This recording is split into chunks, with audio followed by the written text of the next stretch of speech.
Hi అండి, అందరికీ నమస్కారం. ఓం నమో వెంకటేశయ్య. సో మన శ్రీ స్టార్ట్లో మరొక కొత్త వీడియోని అయితే తీసుకొచ్చేసాం.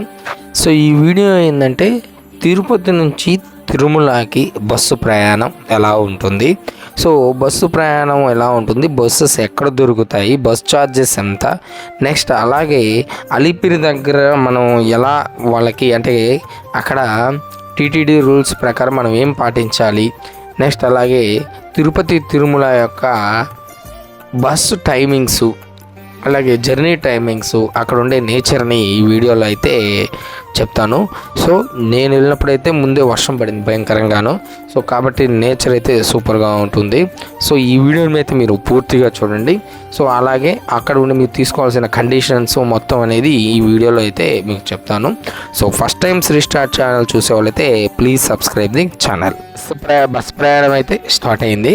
సో ఈ బస్సు ఏంటంటే మనకి ఈ గరుడ వారధి కట్టిన తర్వాత చాలా ప్లస్ పాయింట్ అయింది. ఎందుకంటే ట్రాఫిక్ అనేది లేకుండా వితిన్ మినిట్స్లో మనం అలిపిరికి అయితే వెళ్ళొచ్చు. అలాగే స్వామివారి కొండల్ని చూసుకుంటా నేచర్ని ఆస్వాదిస్తూ మటుకు వెళ్ళొచ్చు. సో ఈ వారధి ఎక్కిన తర్వాత ఏంటంటే ఇక్కడ నుంచే మనకి ఏదో మనసులో తెలియని ఫీలింగ్ అనేది ఏర్పడుతుంది. సో అక్కడ నేచర్ని చూడగానే మనం ఉల్లాసంగా అనేది తయారవుతాము. సో అలాగే ఇక్కడ మనం వెళ్ళేటప్పుడు మధ్యలో కపిల్ తీర్థం కూడా వస్తుంది. సో మామూలుగా మనం కారులో వాటిలో వెళ్తే కపిల్ తీర్థం చూసుకొని వెళ్ళొచ్చు అనమాట. మనకి తిరుపతి నుంచి తిరుమలకి బస్సెస్ అయితే మన ఆర్టీసీ నుంచి అయితే ఉంటాయి. అలాగే రైల్వే స్టేషన్ నుంచి నెంబర్ ఆఫ్ బస్సులు ఉంటాయి. సో ఏసీ బస్సులు ఉంటాయి, జనరల్ బస్సులు కూడా ఉంటాయి అన్నమాట. సో జనరల్ బస్సులో టికెట్ ఏంటంటే పోవడానికి మనం 90 రూపాయలు, రావడానికి 90 రూపాయలు. సో అప్ అండ్ డౌన్ కానీ టికెట్ కానీ తీసుకుంటే మనకి 48 అవర్స్ వరకు ఇస్తారు. ఇప్పుడైతే 72కి మార్చారు అని అన్నారు. సో నాకు కరెక్ట్గా తెలియదు, అంటే దర్శనం టైం పడుతుందని. సో అప్పుడు మనకేంటంటే రెండింటి కలిపి 180 అయితే మనకు 160 తీసుకుంటారు అప్ అండ్ డౌన్ టికెట్లు అయితే తీసుకుంటే. సో అది 72 అవర్స్ వరకు పెట్టారు. సో అయితే పెద్దవాళ్ళకి 90 రూపాయలు ఉంటుంది, పిల్లలకి హాఫ్ టికెట్ అయితే 50 రూపీస్ ఉంటుంది, సీనియర్ సిటిజన్కి అయితే 75 రూపీస్ ఉంటుందని చెప్పారు. సో అమ్మాయిలకి అయితే అంటే లేడీస్కి అయితే బస్సు ఫ్రీ అనమాట.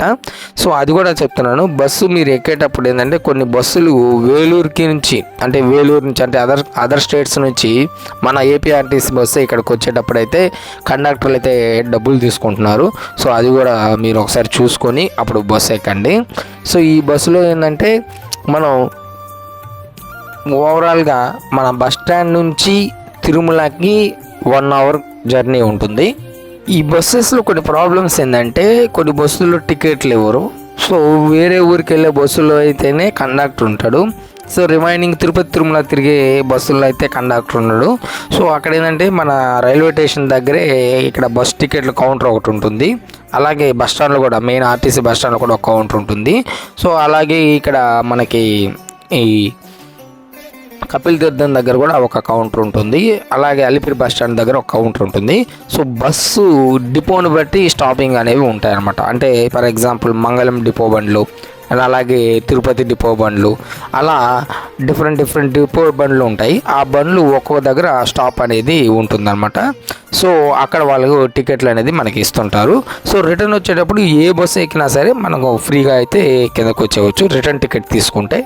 అలిపిరి దగ్గరికి అయితే వచ్చేసాం. ఇక్కడ నుంచి సోమవారికి కొండపై నడుచుకుంటూ వెళ్ళొచ్చు అనమాట. ఇక్కడ కూడా కొంతమంది టికెట్ తీసుకొని ఇక్కడ దిగుతారు. సో ఈ అలిపిరిలో మెయిన్ ఏంటంటే మనకి చెకింగ్ పాయింట్ అనమాట ఇది. సో ఎవరైనా సరే ఇక్కడ నుంచే కొండపైకి వెళ్ళాలి. సో ఇక్కడ ఏంటంటే చెకింగ్ పాయింట్లో మన బ్యాగులన్నీ బస్సులో ఏం బ్యాగులు అయితే ఎత్తుకొచ్చామో మన లగేజ్ మొత్తాన్ని బస్సులో నుంచి తీసుకొచ్చి అక్కడ స్కానింగ్ సెంటర్లో తీసుకొచ్చిన తర్వాత బస్సు ఎక్కాలి. సో దీనిలో మెయిన్ మీరు గుర్తుపెట్టుకోవాల్సింది ఏంటంటే బస్సు నెంబర్ గుర్తుపెట్టుకోండి. సో ఈ చెక్ పోస్ట్ అయిపోయిన తర్వాత మనం చెకింగ్ అయిపోయిన తర్వాత అప్పుడు వెయిట్ చేస్తాము. సో అక్కడ పోలీస్ వాళ్ళు చెకింగ్ వాళ్ళు ఏం చేస్తారంటే బస్సు మొత్తం చెక్ చేసుకొని అప్పుడు బస్సుని పంపిస్తారన్నమాట. సో అందుకని మనం లగేజ్ తీసుకొని ముందుండాలి. అక్కడే మనకి వాష్రూమ్స్ ఉంటాయి, ఒక వాష్రూమ్కైనా వెళ్ళేసి రావచ్చు. సో అక్కడ మనం ఏ బస్సు అయితే ఎక్కామో బస్ స్టాండ్లో ఇక్కడ కూడా అదే బస్సు ఎక్కాలి. అందుకనే బస్సు నెంబర్ని గుర్తుపెట్టుకోండి అన్నాం. సో ఇక్కడ సీట్లు కూడా మనం ఫస్ట్ ఏ సీట్లో అయితే కూర్చున్నామో వెళ్ళి ఈ చెక్ పోస్ట్ నుంచి కూడా అదే సీట్లో అయితే కూర్చోండి.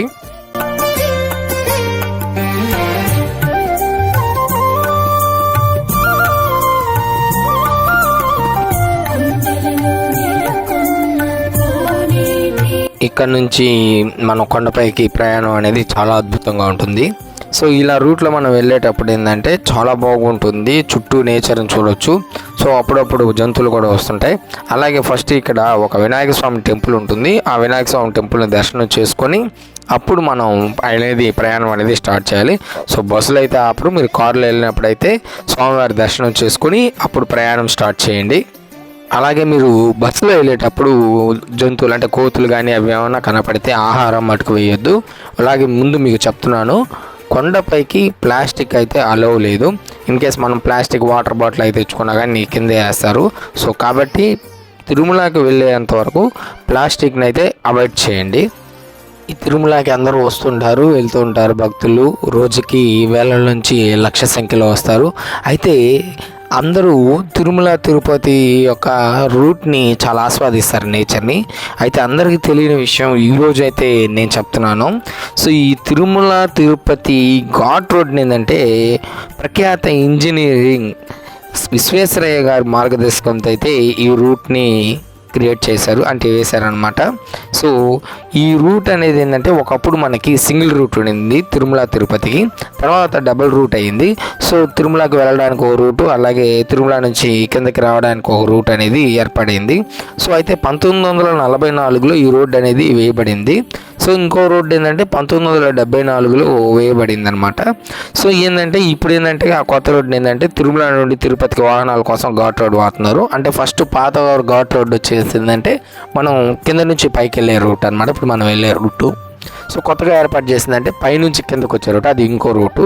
సో ఎందుకంటే ఒకప్పట్లో తిరుమలకి వాహనాలు వెళ్ళాలంటే భయపడేవాళ్ళు, సింగిల్ రూట్ వల్ల యాక్సిడెంట్ అయి ఉండేవి. సో ఆ భయంతో ఏం చేశారంటే టీటీడీ వాళ్ళు తిరుమలకి వెళ్ళడానికి ఒక రూటు, తిరుమల నుంచి తిరుపతికి కింద రావడానికి ఒక రూట్ అనేది క్రియేట్ చేశారు. ఓవరాల్గా ఇవేంటంటే 19 కిలోమీటర్లు ఉంటుంది. సో దీనిలో మెయిన్ 36 హెయిర్ పిన్ పంపులు వంటి వంపులు కలిగి ఉంటుంది. సో మనకు బస్సు టైం కూడా ఇస్తారనమాట. సో కింద చెక్ పోస్ట్ నుంచి పై చెక్ పోస్ట్కి వెళ్ళడానికి 40 మినిట్స్ టైం అనేది ఉండాలి. ఒకప్పుడు ఏంటంటే ఈ 40 మినిట్స్ కన్నా తక్కువ వస్తే, ఇన్ కేస్ మన కారులో వాటిల్లో వస్తే ఒక 1 మంత్ ఆర్ 2 మంత్ ఏంటంటే ఆ వాహనాన్ని పైకి రానిరనమాట. అలా ఉన్నాయి ఒకప్పుడు కండిషన్స్. సో ఆఫ్టర్ కరోనా తర్వాత ఏంటంటే చాలా చేంజెస్ చేశారు. సో టైం అనేది కూడా పెద్దగా పట్టించుకోవట్లేదు. ఈ స్వామివారికి మనం వెళ్ళాలంటే ఈ మొత్తం 7 కొండలు ఉంటాయన్నమాట. సో అందుకని ఇక్కడ 7 కొండల వెంకటేశ్వర స్వామి అని చెప్పి మనం నామాన్ని తలుచుకుంటూ వెళ్తాం. సో అయితే ఏంటంటే మనం వెళ్ళే రూట్లో ఏంటంటే ఇప్పుడైతే లేవు, మామూలుగా ఏంటంటే గోవింద నామాలు వినపడుతూ ఉండేవి. సో ఇక్కడ హారన్ సౌండ్ అనేది చేయకుండా గోవిందనామాలు వింటూ వెళ్ళండి అని చెప్పి టీటీడీ వాళ్ళు కూడా ఒకప్పుడు ప్రకటన అయితే చేశారు.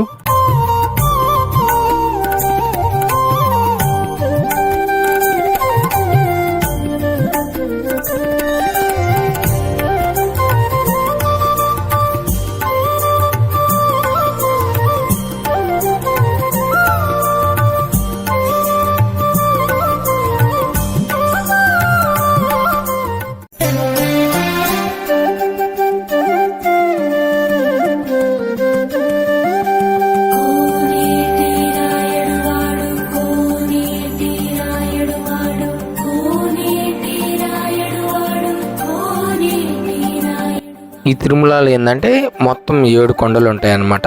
సప్తగిరులు అని పిలుస్తారు. సో వీటి నేమ్స్ ఏంటంటే శేషాద్రి, నీలాద్రి, గరుడాద్రి, అంజనాద్రి, వృషభాద్రి, నారాయణాద్రి మరియు వెంకటాద్రి, ఇలా 7 నేమ్స్ ఉంటాయన్నమాట. సో మన స్వామివారి యొక్క దేవాలయం ఏంటంటే వెంకటాద్రి కొండపైన ఉంటుంది. ఇక ఈ 7 కొండలు పేర్లు ఎలా వచ్చాయో చూస్తే, శేషాద్రి అది ఆదిశేషుని పేరు మీదుగా వచ్చింది. నీలాద్రి నీలాదేవికి సంబంధించిన కొండది. గరుడాద్రి గరుడాత్మజుడికి ప్రతీక.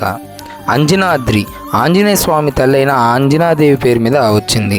వృషభాద్రి వృషభాసురుడు అనే భక్తుడి పేరు మీదుగా ఈ కొండకు వచ్చింది. నారాయణాద్రి నారాయణుడు స్వయంగా నివసిస్తాడు. వెంకటాద్రి వెంకటేశ్వర స్వామి కొలువై ఉన్న కొండ కాబట్టి వెంకటాద్రి అని వచ్చారు. సో ఈ పురాణాల ప్రకారం ఏంటంటే ఈ 7 కొండలు ఆదిశేషుని 7 పడగలు. అలాగే శ్రీ మహావిష్ణువు వెంకటేశ్వరునిగా కలియుగంలో అవతరించి ఈ కొండల్లోని ఆనంద నీలంలో కొలువై ఉంటాడు. సో ఈ దేవాలయాన్ని తొండమాన్ చక్రవర్తి ఆలయాన్ని నిర్మించాడు. సో క్రీస్తు శకం 8వ శతాబ్దంలోనే తొండై మండలం అని తమిళ పాలకుడు తొండమాన్ ఇక్కడ మొదటి ఆలయాన్ని నిర్మించాడు. సో ఇది ఈ కొండల యొక్క చరిత్ర. అలాగే ఈ దేవాలయం చూస్తే అంటే ఈ తిరుమల అనేది నాకు తెలిసి ప్రపంచంలోని 8వ వింతగా నేనైతే భావిస్తాను. ఎందుకంటే అంత గొప్ప ఆధ్యాత్మిక ప్రదేశం. సో ప్రపంచంలో ఎక్కడ ఏ దేవాలయాలకి ఈ విధంగా ఉండదండి, కేవలం తిరుమలకు మాత్రం ఉంటుంది. అలాగే శుభ్రత వస్తే 100%. సో తిరుమల ఎప్పుడు చూసినా పనులు జరుగుతూ ఉంటాయి. ఇప్పుడు మనం రోడ్డు మీద వెళ్తున్నా పనులు జరుగుతున్నాయి.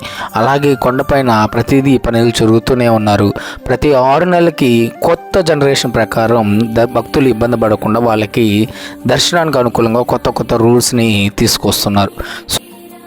అండ్ అలాగే మీరు ఇక్కడికి వచ్చేటప్పుడు దారి మధ్యలో కొండపైన స్వామివారిని నిలబడుకున్న ఆకారంలో కొండ ఉంటుందన్నమాట. సో అది మటుకు మీరు చూడండి, మిస్ అవ్వద్దు. నాకు బస్సులో సరిగ్గా కనపడలేదు. సో మీరు వెహికల్లో వచ్చినప్పుడు అక్కడ ఆపుకోవచ్చు మనం. సో ఆపుకొని చూడొచ్చు. అలాగే మీరు వెహికల్స్లో వాటిలో వచ్చేటప్పుడు మటుకు కొంచెం జాగ్రత్తగా రండి. సో అక్కడక్కడ ఏంటంటే మనకి సీనరీస్ చూసుకోవడానికి స్పాట్లు ఉంటాయి. సో ఆ స్పాట్లో వచ్చి మనం చూసుకోవచ్చు అనమాట. బట్ అయితే మీరు అక్కడ జంతువులు మటుకు ప్లాస్టిక్ అలాగే ఈ పండ్లు ఆహారం మటుకు వేయొద్దు, జంతువులు తిరుగుతుంటాయి. సో నెక్స్ట్ ఏంటంటే ఈ ఘాట్ రోడ్లు 2 ఏంటంటే మార్నింగ్ 4కి స్టార్ట్ అవుతాయి. సో మార్నింగ్ 4కి స్టార్ట్ అయ్యి ఈ నైట్ 12 దాకా ఉంటాయి. సో ప్రత్యేకమైన రోజులు అలాగే బ్రహ్మోత్సవాల రోజులు అయితే 24 అవర్స్ మనకి ట్రావెలింగ్ టైం అనేది ఉంటుంది. సో ఎందుకు ఇలా నిర్ణయం తీసుకున్నారంటే జంతువులు తిరుగుతాయి కదా, వాటి కోసం ఇలా నిర్ణయం అనేది తీసుకున్నారు.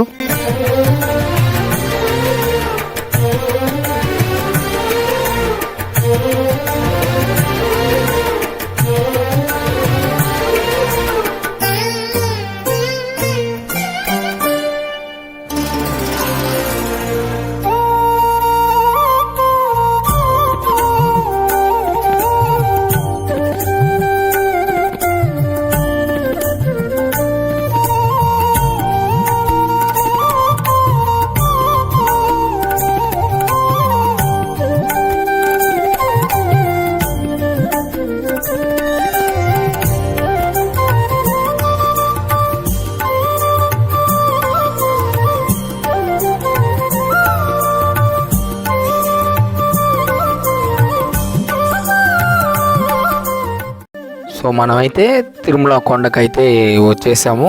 సో తిరుమలలో ఏంటంటే మొత్తం 64 తీర్థాలు అయితే ఉంటాయి. సో చక్ర తీర్థం, ఆకాశగంగా, పాప వినాశనం ఇలాంటివన్నీ ఉంటాయి. తుమ్మూరు తీర్థం ఉంటుంది. తుమ్మూరు తీర్థం చిత్త పౌర్ణమికి మాత్రమే ఓపెన్ చేస్తారు 3 days. సో అలాగే ఇక్కడ మనకి తిరుమలలో 2 బస్ స్టాండ్లు ఉంటాయి. బాలాజీ బస్ స్టాండ్ ఒకటి, నెక్స్ట్ అలాగే రాంబగిసా bus stand. So Balaji bus stand main bus stand ఎదురుగా ఏంటంటే మనకి మాధవ నిలయం ఉంటుంది. సో ఇన్ కేస్ ఎవరికైనా రూములు దొరకకపోతే అక్కడ లాకర్లు తీసుకోవచ్చు. సో లాకర్ ఫ్రీ అనమాట. సో ఫ్రీతో పాటు నెక్స్ట్ ఏంటంటే అక్కడ తలనీలాలు తీసుకోవచ్చు, అక్కడ అన్నప్రసాదం పెడుతూ ఉంటారు. సో తిరుమలలో మెయిన్ ఏంటంటే మనకి 24 hours అన్నప్రసాదం అనేది జరుగుతుంది. అంటే తిరుమలకు వస్తే మనకి తిండికి ఎటువంటి ఇబ్బంది ఉండదు, స్వామివారి ప్రసాదం మనకి అలా లభిస్తుంది అనమాట. సో మీరు ఖచ్చితంగా తిరుమలకి వెళ్తే స్వామివారి ప్రసాదం అయితే తినండి.